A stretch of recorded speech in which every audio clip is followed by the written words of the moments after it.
आज हम जानते हैं गायब होते संस्कार और खतरे में परिवार के बारे में। एक सच्ची कहानी, एक सच्ची घटना मैं आपको आज सुनाने जा रही हूँ। लंबे समय से गायब एक कवि ने सोशल मीडिया पर अपने वाल पर लिखा था कि गत 15 जून को वह अपने गांव में अपनी दादी की बरसी से घर लौटा तो पत्नी ने बहुत ही क्लेश किया। वैसे तो उसे भी साथ जाना चाहिए था, किंतु वह नहीं गई। सबको माता पिता के महत्व की कविता सुनाने वाला व्यक्ति इतना मजबूत हो गया कि उसकी पत्नी उसे माता पिता से बिल्कुल अलग करने की जिद के लिए बैठी है। उस दिन आत्महत्या करने अथवा हमेशा के लिए घर छोड़ने का ही विकल्प उसके सामने था। इसीलिए आधी रात अपना फ़ोन, पर्स आदि सब पत्नी को सौंपा, मात्र तन पर पहने कपड़े में रोते रोते घर छोड़ा। लेकिन वह बीवी ने रोका, न बेटी ने। सोसाइटी के गार्ड के पास मौजूद रजिस्टर में घर छोड़ने की सूचना दर्ज कर मीलों पैदल चलने और अब अज्ञात स्थान पर सन्यासी जीवन जी रहे कवि ने मौका पाकर किसी दूसरे के मोबाइल से प्रेषित संदेश में और भी बहुत कुछ लिखा है, जो परिवार के अर्थ को अनर्थ में बदलता हुआ दिखाई दे रहा है। यह इस तरह का पहला मामला नहीं। आज पति पत्नी के बीच तनाव अथवा संबंध विच्छेद के समाचार अक्सर हमारे सामने आते रहते हैं। आखिर यह पवित्र गांठ क्यों ढीली हो जा रही है? इस वैचारिक टकराव का कारण अहम है या आर्थिक स्वतंत्रता? एक संस्कारों की भूमिका अब समाप्त हो चुकी है। एक और live in relation, single parenting, तो दूसरी ओर न्यायालयों में शादी के दशकों के बाद भी दहेज मांगने, प्रताड़ित करने अथवा तलाक के बढ़ते मामले चिंता का विषय है। ऐसे में महत्वपूर्ण प्रश्न यह है कि परिवार नामक संस्था को बचाने के लिए हमारी क्या भूमिका हो सकती है? कहीं ऐसा तो नहीं कि हम सब भी अपने ढंग से इस विखंडन में सहयोगी कर रहे हैं?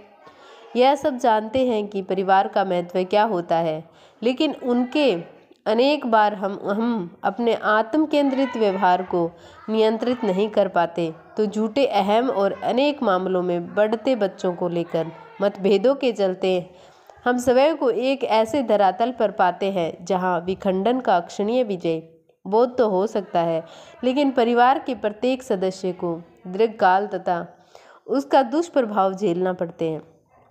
इस बात से शायद ही कोई असहमत होगा कि आदि मानव से आधुनिक मानव तक की समस्त विकास यात्रा संबंधों के महत्व और समर्पण के बिना संभव नहीं हो सकती थी। व्यक्ति से परिवार, परिवार से समाज और समाज से राष्ट्र का अस्तित्व है। एकक से संयुक्त अर्थात परस्पर सहयोग की श्रृंखला की सबसे महत्वपूर्ण इकाई परिवार ही है। लेकिन दुर्भाग्य की बात यह है कि एक और प्रौद्योगिक ग्लोबल विलेज की अवधारणा प्रस्तुत कर रही है, वहीं दूसरी ओर परिवार नामक संस्था पर संकट के बादल मंडरा रहे हैं। दुखद आश्चर्य की बात यह है कि तथाकथित उच्च शिक्षित को अपेक्षाकृत संपन्न वर्ग परिवार के महत्व को कमंत्र आंकता है। सदियों से परिवार को एक ऐसा प्रशिक्षण केंद्र माना जाता है जहां हम निज पसंद नापसंद से ऊपर उठकर एक दूसरे के साथ समन्वय करना सीखते हैं। मतभेद के बावजूद मन भेद को पनपने नहीं देते। एक दूसरे के कष्ट और पीड़ा को उससे अधिक हम अनुभव करते हैं। अपने पोषण और विकास का एक अंश निस्वार्थ भाव से परिवार और समाज को समर्पित करने के लिए संस्कार जहां पुष्पित पल्लवित होते हैं, वह परिवार ही है। लेकिन इधर जब से आधुनिक शिक्षा और संचार के आधुनिकतम माध्यमों ने मोर्चा संभाला है, संस्कारों के लिए स्थान काफ़ी कम होता जा रहा है। पहले शिक्षा के लिए परिवार अस्थायी रूप से दूर होता है, लेकिन उसके बाद नौकरी के लिए दूर देश जाकर रहने की व्यवस्था संयुक्त परिवार से संवाद संपर्क को लगातार कम करती है। और एक दिन ऐसा आता है जब दिल दिमाग में भी विभाजन की लकीरें खींची जाती है। विखंडन का यह क्रम जब अगली पीढ़ी के युवा होते बच्चों तक जा पहुँचता है तो ओल्ड होम अपरिहार्य दिखाई देने लगता है। समाजशास्त्रियों के लिए यह आश्रम आश्चर्य का विषय है कि जिस संस्कृति में पति को परमेश्वर कहते हुए भी नारी के सम्मान को महत्वपूर्ण दर्जा देते हुए कहा जाता है, यत्र नार्यस्तु पूज्यन्ते रमन्ते तत्र देवता। ऐसे परिवेश में दोनों का एक दूसरे के आमने सामने होना यह प्रमाणित करता है कि हम स्त्री और पुरुष एक दूसरे के पूरक मानने को तैयार नहीं हैं। यह जानते हुए भी कि सृष्टि को संस्कृति के विकास में दोनों ही की समान सहभागिता है, हम अपने अहम के समक्ष किसी को महत्व देना ही नहीं चाहते। इसका इच्छा और आवश्यकता के अंतर को न समझ पाना, आय से अधिक खर्च और दिखावा तथा स्वच्छंदता की बढ़ती होड़ जैसी समस्याओं के निदान की ओर हमारा ध्यान तक नहीं जाता। हम यह मानने को तैयार नहीं हैं कि जब दोनों लोग कमाने लगे तो आज पुरुष प्रभुत्व का स्थान नई व्यवस्था ले चुकी है, लेकिन हम अब भी हर अभाव और समस्या के लिए पति और उनके परिजनों को ही दोषी मानते हैं। यहाँ हमारा यह अभिप्राय अगिज नहीं है कि हर मामले में पत्नी ही दोषी होती है। उनके पति और उनके परिजन भी अपनी जिम्मेवारी का निर्वहन नहीं करते, लेकिन आज के शहरी जीवन में अधिकांश मामले बदलते परिवेश में अहम के टकराव की ओर संकेत करते हैं। एक समय था जब शादी के पूर्व आयोजित होने वाली विविध रस्मों में गीतों के माध्यम से न केवल वर बल्कि वधू को भी भावी जीवन के बारे में सावधान करते हुए उनके अनेक शिक्षाएं दी जाती थी। दुर्भाग्य से यह जिम्मेदारी अब हमने अनियंत्रित मोबाइल को सौंप दी है। आज रिश्ते नाते के संस्कार देखकर नहीं बल्कि उनके वर की आय, उसके संसाधन और सामान देखकर तय होते हैं। परिवार की भूमिका गौण होती जा रही है। इसीलिए अब बात केवल वर वधू की प्रोफेशनल डिग्रियों और सैलरी पैकेज की होती है। इधर विवाह में परिवार की भूमिका भी सीमित होने की ओर से, जहां बच्चे स्वयं की सब तय करने लगे हैं।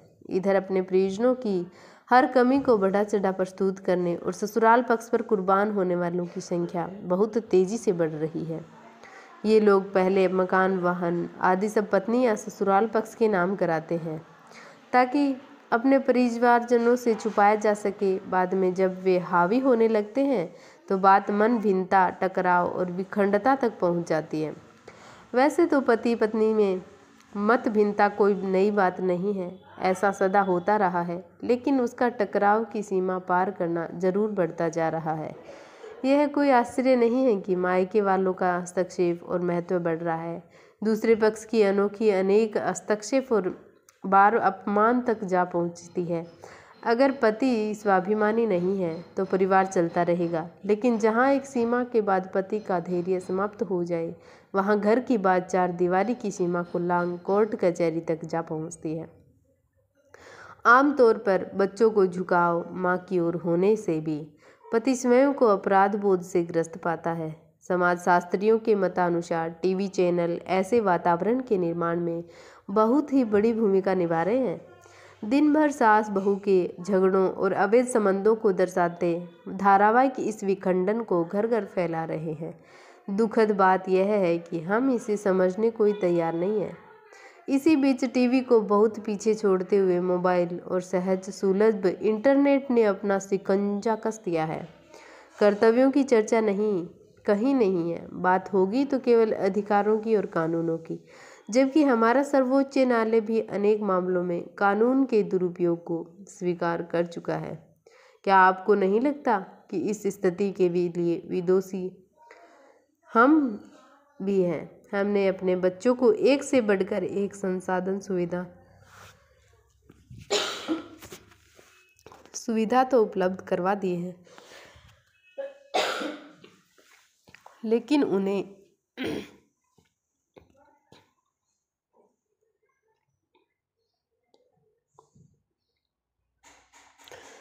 उन्हें जीवन जीने की कला यानी संस्कार देना जरूरी नहीं समझा। बेटी को ससुराल वालों से न दबने की सीख देते हुए हमने यह कहा, अनुमान होता है कि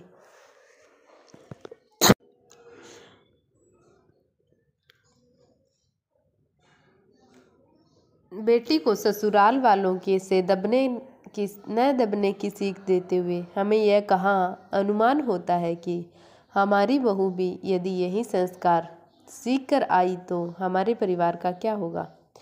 हम व्यवस्था में सुधार के लिए राजनीति को दोषी ठहराते हैं, लेकिन सामाजिक अव्यवस्था और परिवार विखंडन के लिए स्वयं को कब खोजेंगे।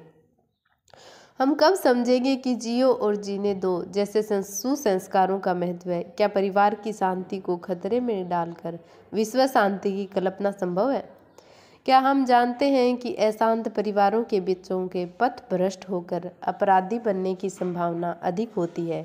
अगर हम अपनी भावी पीढ़ी का हित चाहते हैं तो सहयोग, समन्वय, धैर्य को अपने जीवन का अंग बनाएं। अपने जीवन साथी को सम्मान दें, अधिकारों के साथ साथ अपने कर्तव्यों और पूर्वजों की परंपराओं तथा मर्यादा का भी ध्यान रखें।